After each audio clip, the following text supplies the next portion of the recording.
Hello, welcome back to another SwansCast match preview. I'm joined by Chad from the Red Half of Sheffield to talk about Swansea against Sheffield United this Saturday. So welcome to the channel, Chad, and we've been here before, which is a really good catch up before the call. But yeah, thanks for coming on and joining me.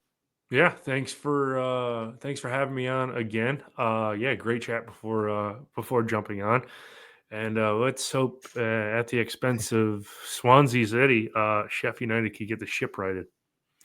Yeah, I mean, we were just chatting about obviously Chad, as you could probably tell, is from America, so he was talking about the whole Snoop Dogg relationship with Swansea and getting his insight on things, really, on how it looks from across the pond. Um, Quite interesting. So, just suggested perhaps we'll talk more in depth at a later date down the line in the season. So maybe you'll see Chad again looking at the influence of Snoop Dogg in America later on.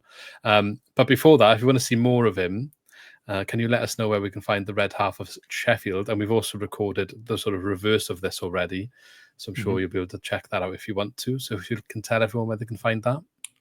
They can find us on Twitter, Instagram, or Twitter X, whatever it's called, Instagram, Facebook, YouTube.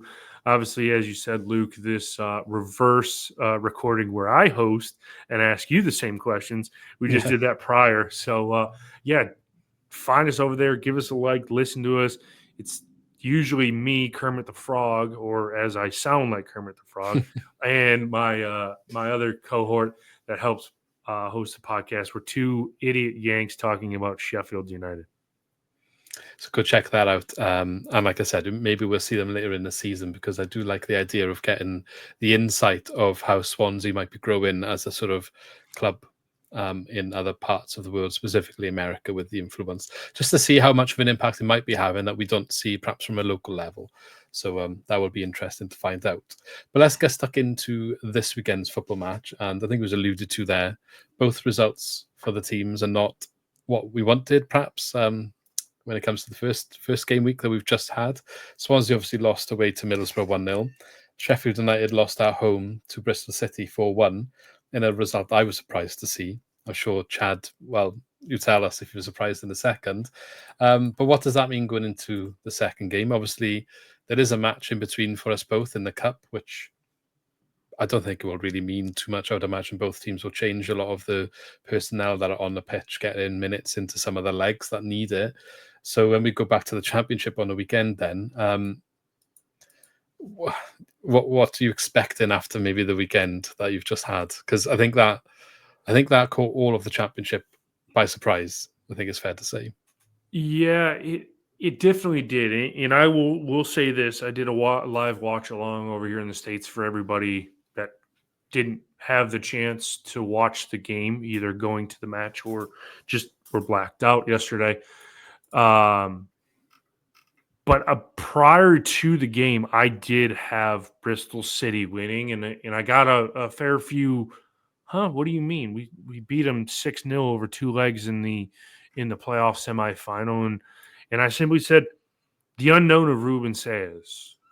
I didn't watch myself. Did not watch a second of preseason football because, as you know yourself, probably Luke, you have people in the seasons where you've watched every minute of the preseason and it goes is a success or it's a failure in preseason. You're like, oh, we're going to be terrible, and then the season starts off as a flyer, and we've had a successful, and then it just you lose your first 10 matches.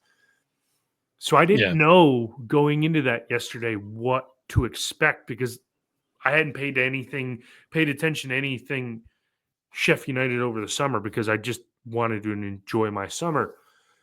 So the match kicks off and they go in front and you're like, okay, this is a bit surprising. Then Sheffield United peg them back and then they get a second and you go into halftime, it's 2-1. It's like, okay, the game's there. There's goals in this. This could be a 4-4 game for all we know it. Then you come out of halftime, no changes made, and boom, inside of 10 minutes, there's two more goals and it's 4-1, and you're thinking game over. And that's basically all it was. I believe Sheffield United had one shot on target in the second half against Bristol City, albeit they controlled the ball. But when Bristol City went up 4-1, they were like, here, you can have all the ball. You're not going to do anything with it.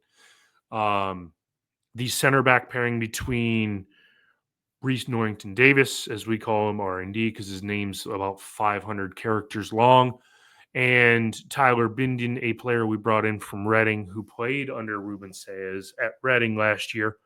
Brought him in from, I believe, Nottingham Forest on a loan. He looked miles off of it. Their pairing looked miles off of it, to which R&D was subbed off for Jack Robinson about 60 minutes into the game. And then it was just after Bristol City got the 2 goals in the second half, it was just kind of like passing it around, a lot of pointing and yelling and gesturing, and it just looked very unorganized for a team that, if you follow other channels or people that had supporters that had watched every single match, this is going to be a good side. And you just, after that, you're like, ooh boy, I don't know where this is going to end.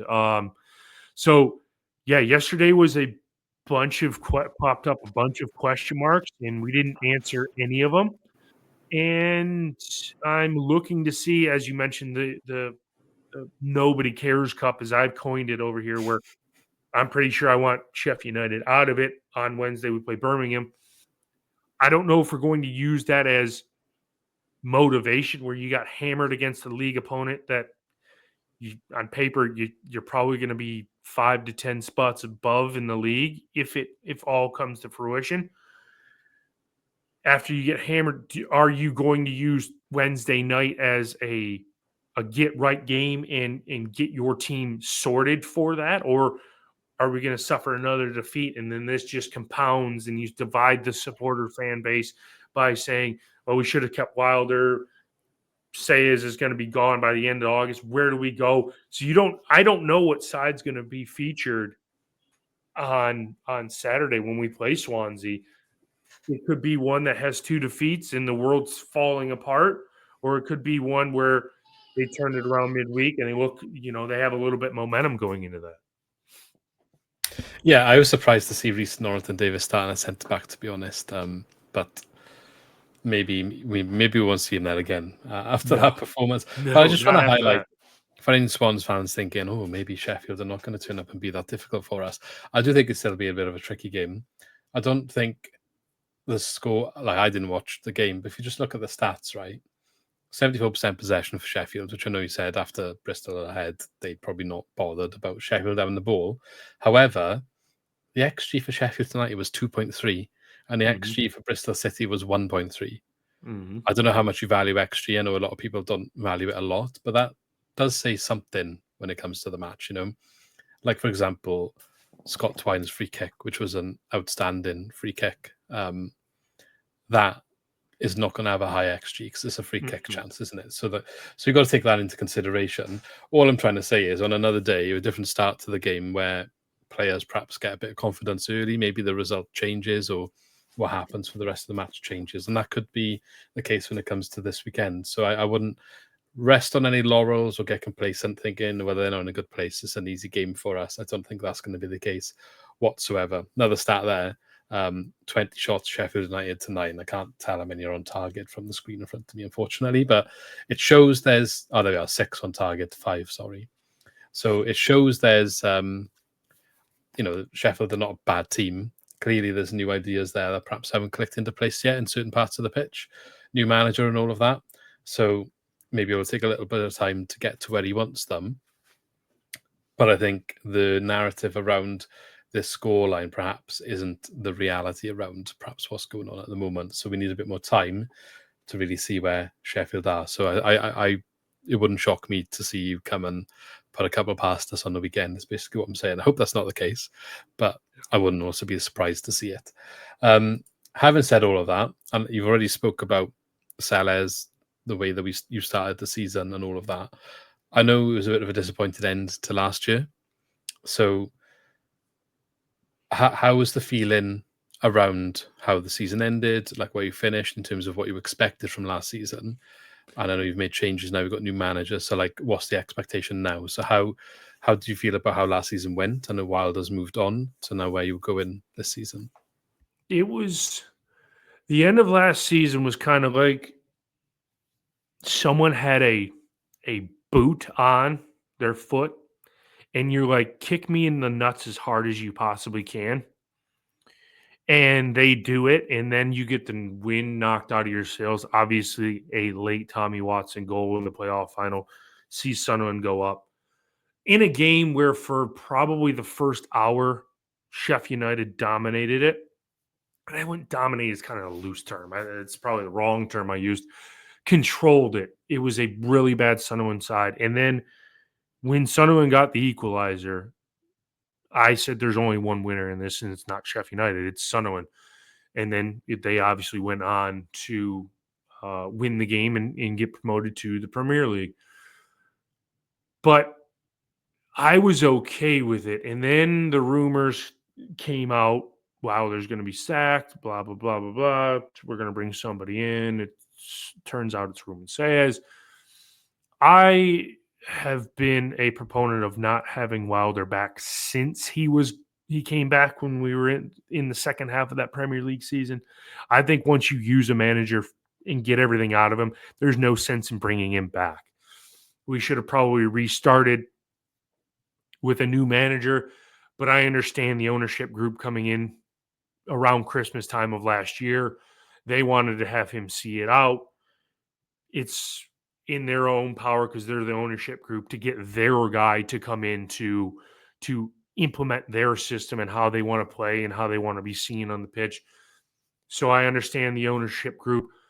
It was a little bit of a out of left field kind of appointment in Ruben Saez, doing so good at Reading to start the season in League One and then going to Hull and then barely keeping them up on the last day of the season.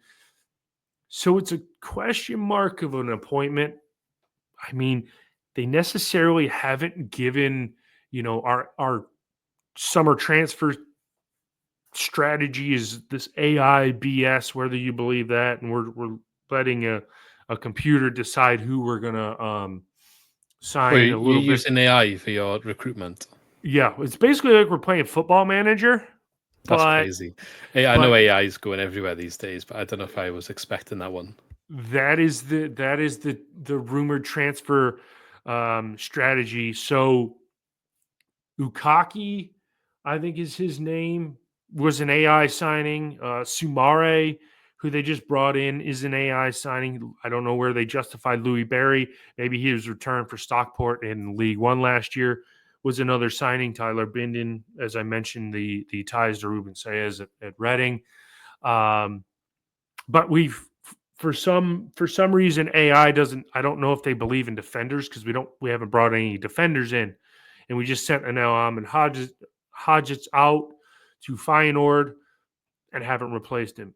So that's where we have to strengthen is in defense because that's where our lapses were yesterday. And the aforementioned Reece Norrington Davis, I coined him yesterday the 40-year-old because he looks like he's 40 years old out on the pitch, and he certainly runs with it. I'm 35, and I think I could run faster than him. And he's a professional football player. So it's kind of been all over the place. Expectations for the supporters base. Now, when they sacked Wilder, that put the great divide between the supporters because there was a Wilder in, there was a Wilder out. And of course, as you can imagine, as the first goal goes in yesterday, the Wilder in, let's call him back up. We need to bring him back. He would have never trailed the Bristol City look over two legs. He never conceded a goal, so on and so forth. So at the minute, we're at a bit of a crossroads, and I keep reminding people in Sheffield United world, that was one game. The championship is 46 games. There is 45 games left. And for the most part, everybody, I don't know if you're the same as me, I utilize the first 10 matches to see where you use like the first 4 or 5 matches as almost a higher intensity preseason match. And then you get the other 5 of, okay, we're at top fitness. Let's see where we are after the first 10 matches. So I'm pumping the brakes on yes, that was a surprising result. We can all say that. No one saw it coming. So to say, am I concerned? No. Yes, the scoreline concerned, but we have to bring targets in the next couple of weeks, or to say Ruben Sayes is a dead man walking. He might not make it to October if you don't reinforce the squad. And it can't be me because I don't know my left hand from my right, let alone football tactics. But I can't be the one noticing the frailty at the back and bringing. We have to bring center backs in, or we're going to struggle and we're going to concede goals.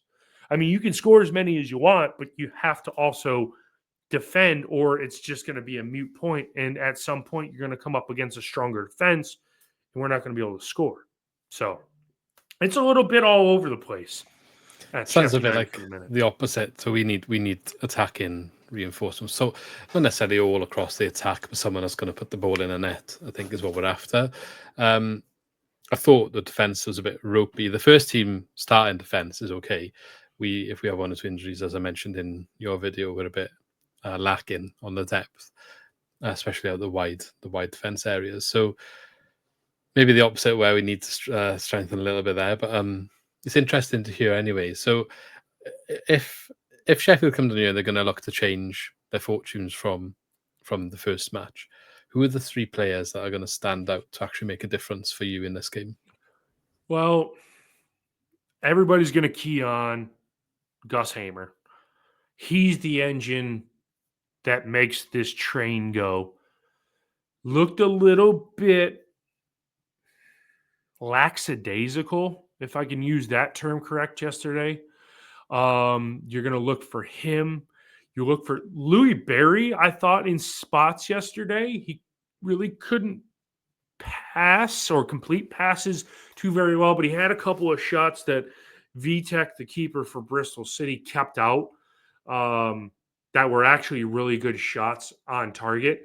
He surprised me. Tyrese Campbell scored a goal for Sheffield United yesterday. So those are the three. I mean, you have the likes of Callum O'Hare, Harrison Burrows, Andre Brooks didn't look it yesterday.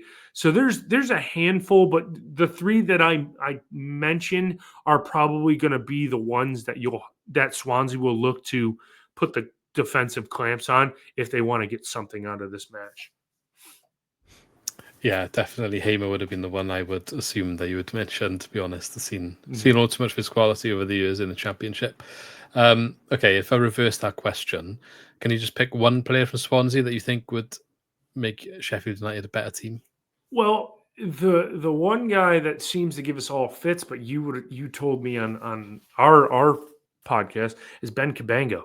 It doesn't matter where that guy is playing for Swansea. He seems to always just, against Sheffield United, he always does something against Sheffield United. But I mean, it's misfortune that he came off injured yesterday. So if you hold with me, I will look at the Swansea team that got put out yesterday, and I will pick the player from the match day squad in the defeat yesterday.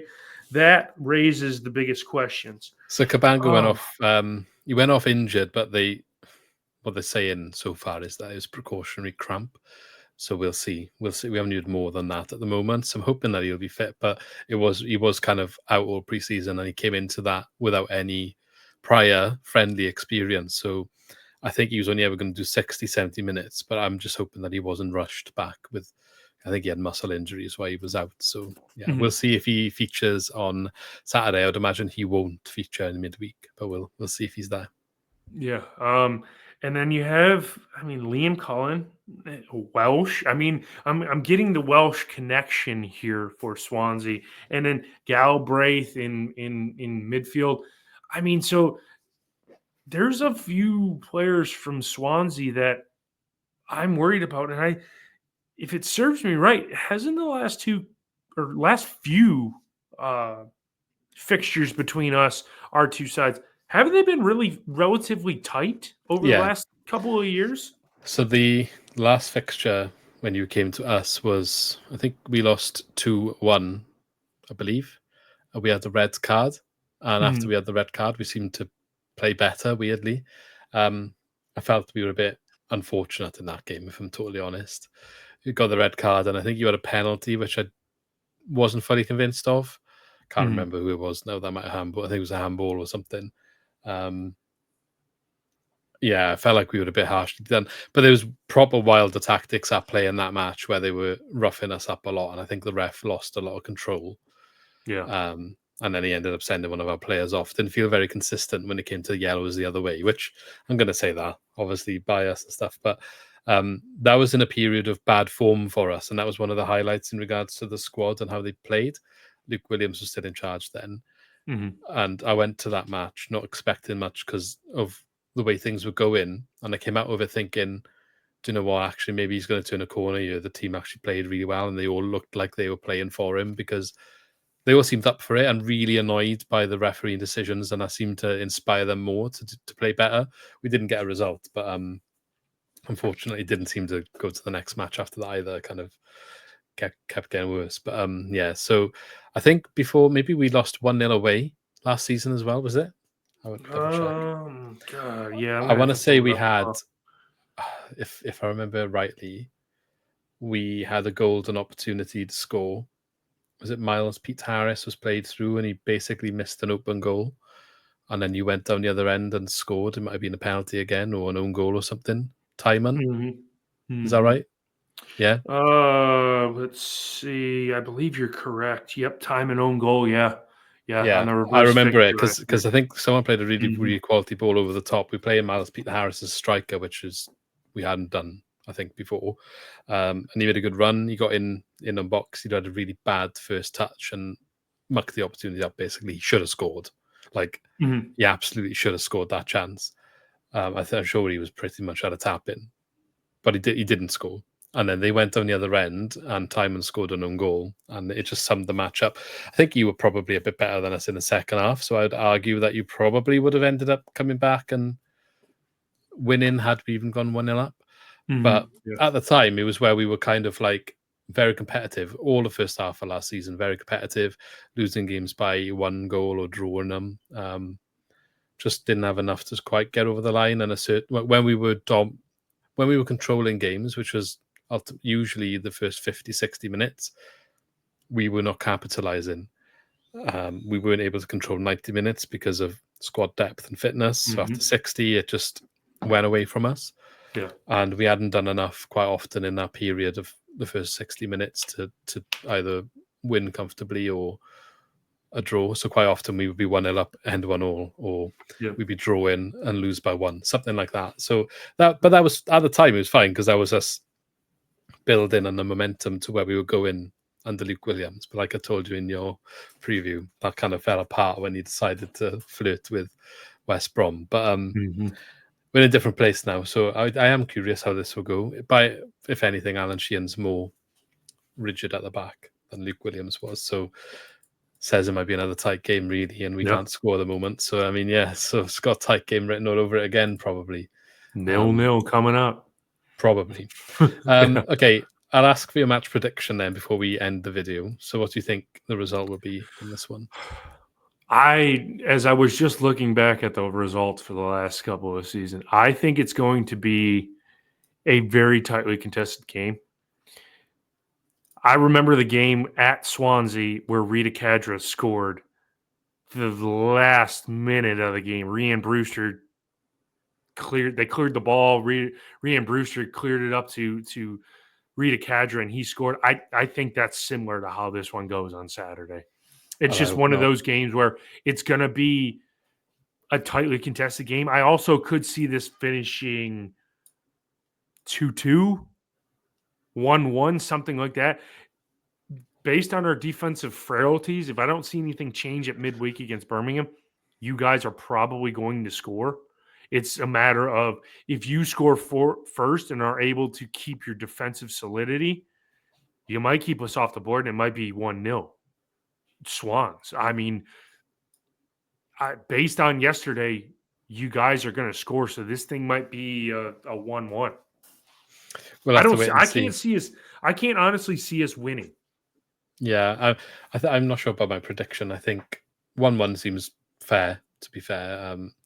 At home, I would like to think we'll have a little bit more about us, but we really struggled scoring goals all pre-season, and that showed again yesterday. So I'm just a bit worried about that. So maybe 0-0 I'll go for on this one. But maybe if you're saying your defense is that poor at the moment, that's something we need to take advantage to get a bit of confidence within ourselves. So we'll have to wait and see. Last question then. I'd like to end on a bit of a non-football related topic, probably more appropriate for yourself than it is for most people I ask. But if there's one place you could visit in Wales, where would that be and why? Well, it definitely isn't Wrexham because I hate them. I mean, Swansea? I don't know. I mean, the American answer over here for us would probably be Cardiff, but I know the most people would say that. But You can't I'm say curious that to on go. this podcast. Exactly. Yes, you can. So why not Swansea? It's just I want to see. I'd love to see Swansea Stadium. I mean, I'd love to attend the match there. I mean, I just for granted I can't because I live 5,000 or 3,000 miles away, however far it is geographically. So I can't go over there. But yeah, that for sure. I've never been to Wales myself. I've been to Sheffield. I've seen a game at Bramall Lane. But yeah, Wales is a different animal. I would Yeah. definitely entertain the idea of going to Swansea. If you ever did come, there are plenty of nice beaches and very good countryside areas for you to visit. So there's a Yeah. lot down here that people don't perhaps realize. So maybe one day, eh? Yeah, for sure. But if you can remind everyone then, Chad, where they can find the Red Half of Sheffield for them if they want to check you out. Anywhere you can find your podcast, Spotify, Apple, Facebook, YouTube, Twitter, or X, all that stuff. Everywhere everybody else is famous for having a podcast these days. There we go. Go check them out. Obviously, I'll have the links in the description. Thank you very much for joining me, Chad. And I shall catch everyone watching or listening in the next one. Hopefully, we'll be celebrating a win, but we'll have to wait and see. Thank you very much. Cheers.